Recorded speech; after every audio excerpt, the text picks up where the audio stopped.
Hi, everyone, and thank you for joining our October California Brokers Business Accelerator on current real estate matters and broker updates, hosted by Tom Bullock, but also featuring Michelle Beeson and Ryan Rosas.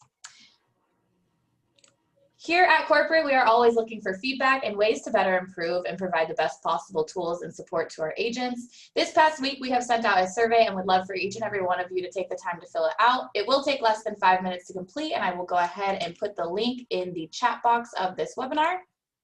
Give me just a second to do that. And then I also wanted to just mention that today's webinar, as always, is sponsored by our preferred lender, Movement Mortgage.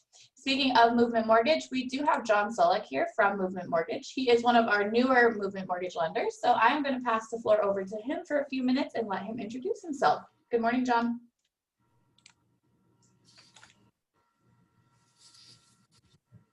John, can you hear us? Did we lose him? I might have lost him. Yeah, he said we keep losing. Did I miss my cue? I'm sorry. Yeah. I just got booted back and I got back on, so I apologize, everybody. You're good to talk. Can everybody hear me? Go ahead and introduce yourself. Yeah. All right. Perfect. Perfect, guys. Once again, I apologize. I'm traveling, so I might cut out here. But, yeah, my name's John Bullock.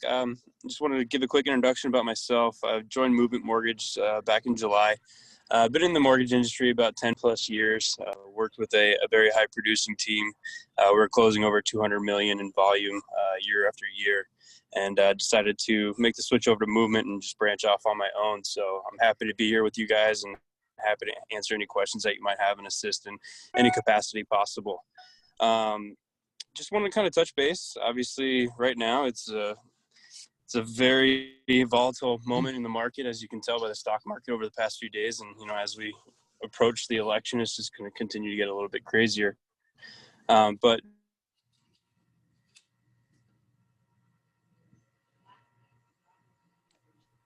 Sounds like we might have lost him again. What I will go ahead and do is I will actually just go ahead and I'm going to send a recorded version of this webinar, and along with the recorded version, I will make sure I send John's information as well, so that you guys can reach out to him at any time. Like he had mentioned, he is with Movement Mortgage, so you're welcome to reach out to him via phone or email. And like I said, I will go ahead and include that in the recording email that I'm going to send either today, later today, or tomorrow. All right, let's go ahead and just go ahead. Sorry, I just got back. Oh, there you are. Did you have anything else you wanted to add? No, I was just going to talk about interest rates. We were expecting to, foresee everything to kind of hold pretty low.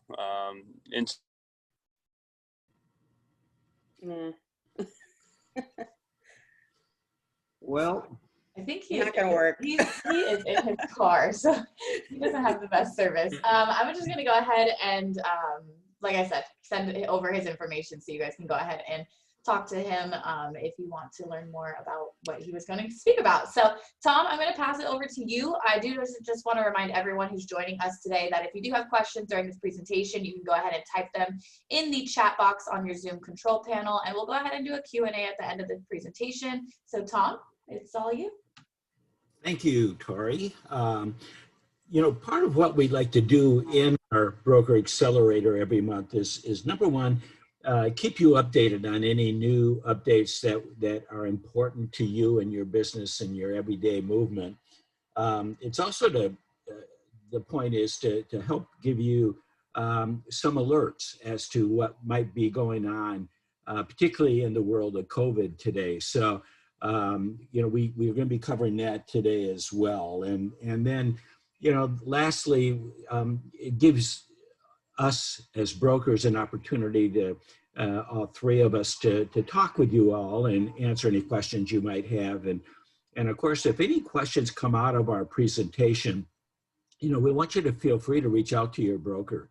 Give your broker a call and feel free to ask questions. If you feel you're not 100% sure on something you're doing or what document to upload or get signed, call your broker, because we would rather deal with an issue up front, earlier the better, before it gets blown out of proportion and becomes a real problem. So the sooner you get your broker involved in an issue you might be involved with or about to be involved with, call your broker, get some guidance, get some input, and brainstorm with your brokers. So anyway, having said that, I've had a few questions. I'm just going to kind of give you an update on some of the things I've seen come through on my end with regards to agents asking questions and asking for clarification. The first thing I want to cover today is when you as an agent are involved personally in a transaction, whether that is as a buyer or seller, there are important features about your transaction that you need to be aware of when it comes to whether or not you'll be covered by our E&O insurance. You know, number one, and we see a lot of this, and we're hopefully get the word out to everybody so that it'll become a part of your every movement when it comes to buying and selling a real estate for your own personal use. Number one, you must notify the other party, whether that's a buyer or seller, that you are, number one, an owner of the property, or you have an investment in the property if the property name is under an LLC or a partnership. So number one, you must notify the other party that you are involved as an active buyer or seller in the transaction. Number two, you must also, and this is really important, notify the buyer or seller on the other side that you are a licensed real estate agent in the state of California. Those are two important points because without it, you're not going to be covered by E&O insurance, number one. And you're going to hear from us at some point along the way, have you done this? So to avoid a lot of backtracking and if you do it up front when you're signing the contract, the RPA, it saves so much time on your part as well as our part. So please keep that in mind. Also keep in mind that when you are in a transaction as a buyer or seller, a home warranty is required. Also, property inspection is a requirement. Again, that's a requirement of E&O insurance. And if you wish to be covered by E&O, and keep in mind, we're in California, so we're a very litigious state. You need to make sure that you are properly covered, that you're handling the transaction in the proper manner. And most importantly, we all hate going back after the fact to try to get a signature on a document. So if you do it up front, it's easy, it's quickly, it's time efficient. So we would encourage you all to keep note of that so that when you do go into a transaction as a buyer or seller, you'll get all your bases covered. Also, lately I've had quite a few questions regarding what's a fixture and what's personal property and how should it be handled. You know, I guess a general rule of thumb is that if you can pick an item up and carry it out and put it into a moving van, that's going to be personal property. If an item needs some type of not construction necessarily, but if it's going to take a construction type activity, like I'm doing a chandelier in the dining room and either replacing it or leaving it without a chandelier, that would be considered construction. A good rule of thumb when you're an agent and you're taking a listing, if that seller states to you, this dining room light fixture we have has been in the family for generations and we're not taking it, encourage your seller to remove it prior to showings. It just makes it so much simpler. If that chandelier, who they're not going to leave it behind, is itemized as an item that will be excluded from the sale, and any other item that may be excluded in the sale, make sure you make note of that either in your offer to purchase or in your counter offers from the seller.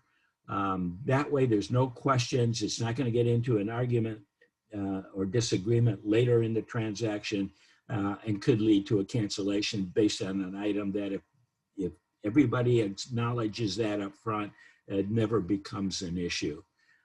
So we would encourage you to do that.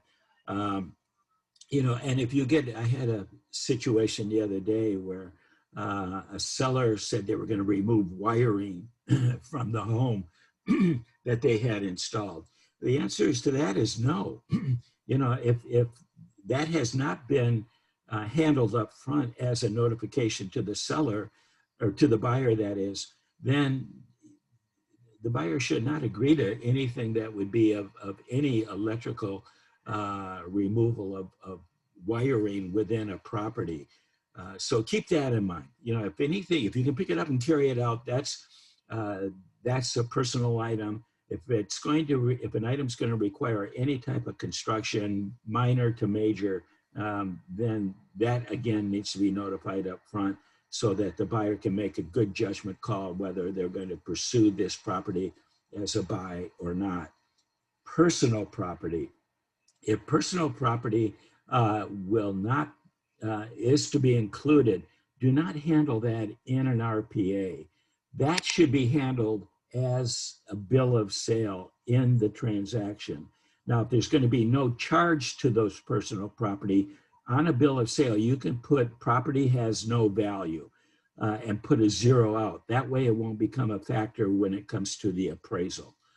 So you want to make sure that you don't get mixed up with personal properties in a transaction in an RPA, because that potentially could affect an appraisal on the property as well, which again could cause a problem later in the transaction. So that's what I have for now. I'll be wrapping up, but I'm going to turn this back over to Michelle, who wants to talk to you about COVID.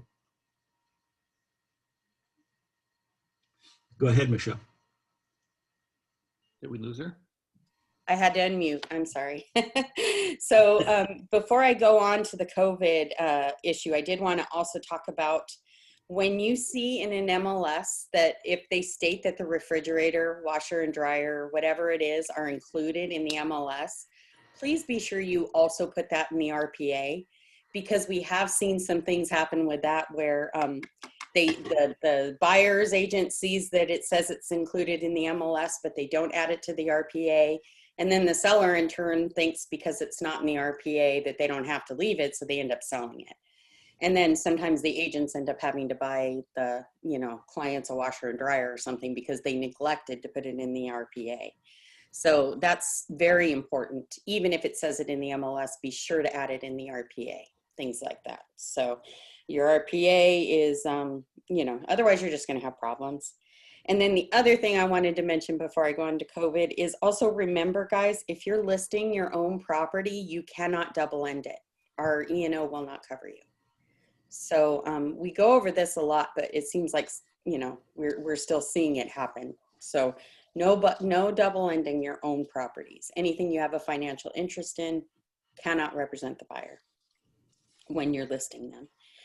So the only thing I want to go over about COVID is, and I guarantee all of our brokers are having the same sort of, messages coming through where our agents are seeing someone who is not following COVID guidelines and they're reaching out to us and saying, hey, this isn't fair.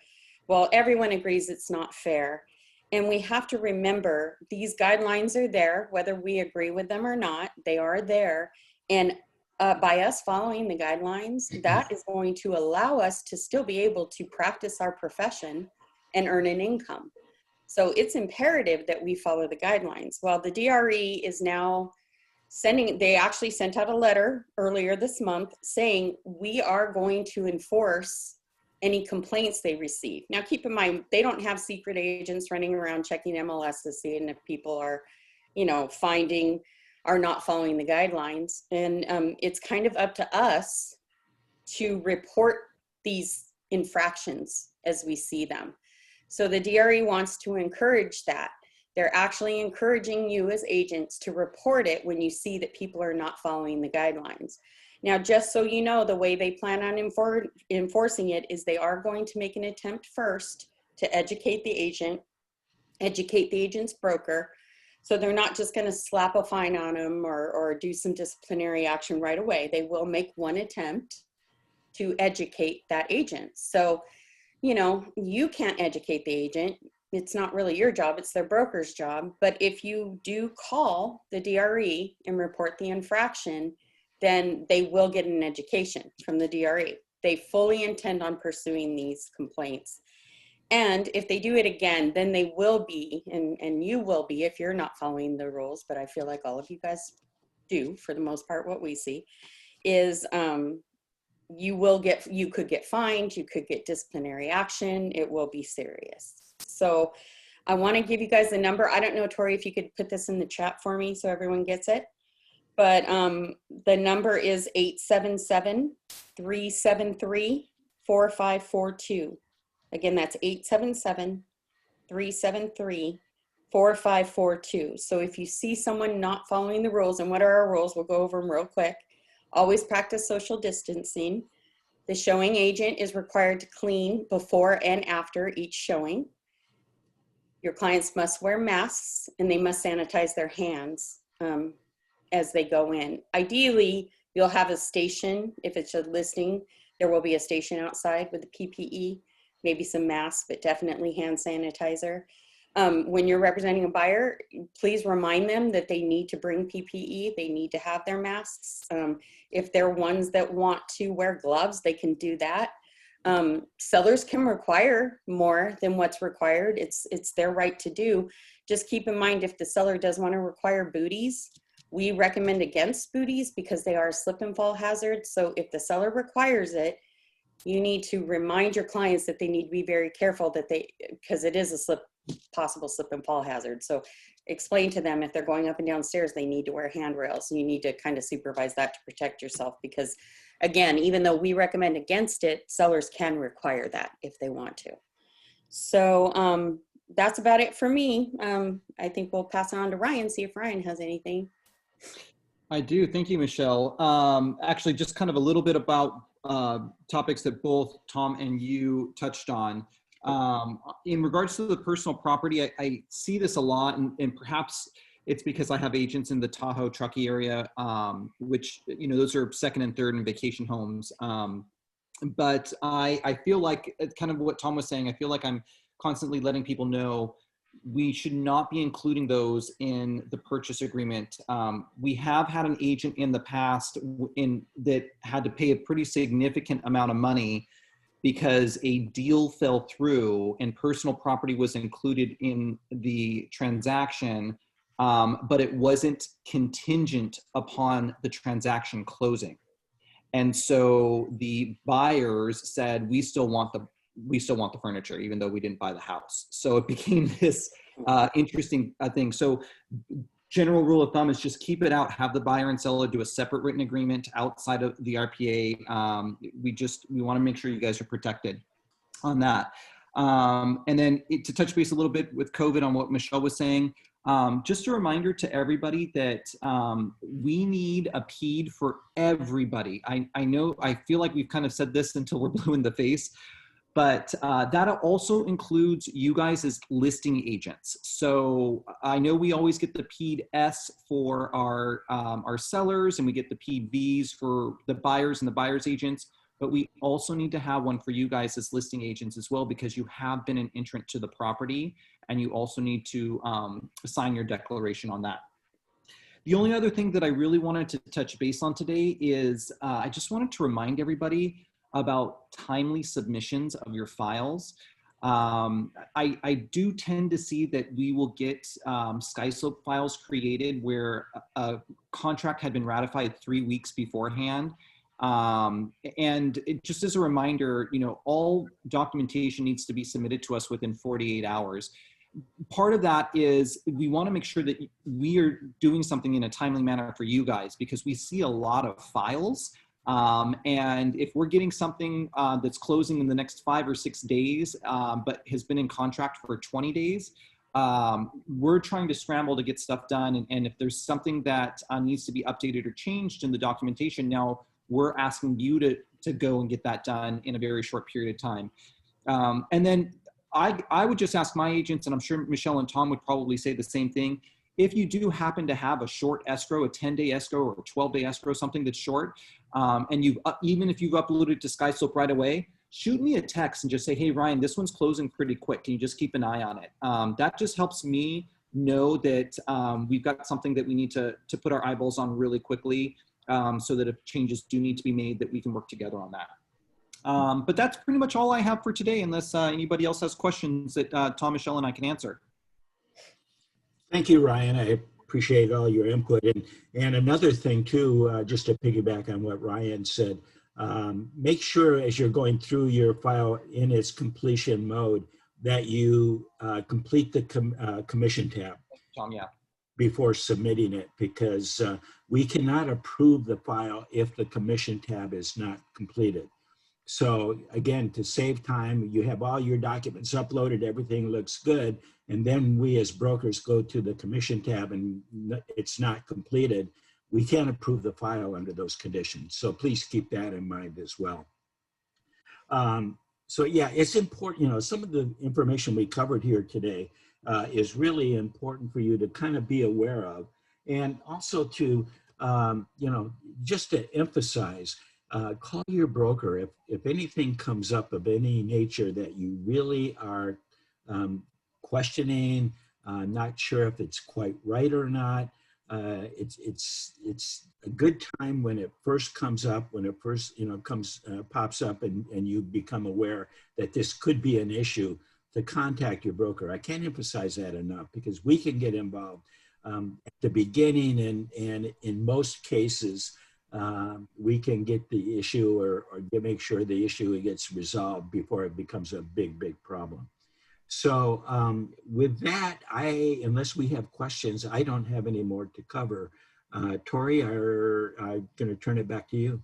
Perfect. I am checking to see if we have any questions, which it doesn't look like we do. A couple things I did throw in the chat though. I threw the link to the survey in the chat. So if you guys can fill that out, that would be great. And then I also put the phone number that Michelle had talked about as well into the chat. So you guys can go ahead and copy and paste those now before we end the webinar. If you do have any questions, which it doesn't look like we do right now, but if you have any questions that come up in the future, you guys know that you can always reach out to your brokers, and they are always available to you. And you can always call us here at corporate as well. So I do want to thank everyone for joining us for this month's California Brokers Business Accelerator. Of course, thank you to our brokers as always for all of your wonderful insight, and a special thank you to Tom for organizing today's topic and presentation.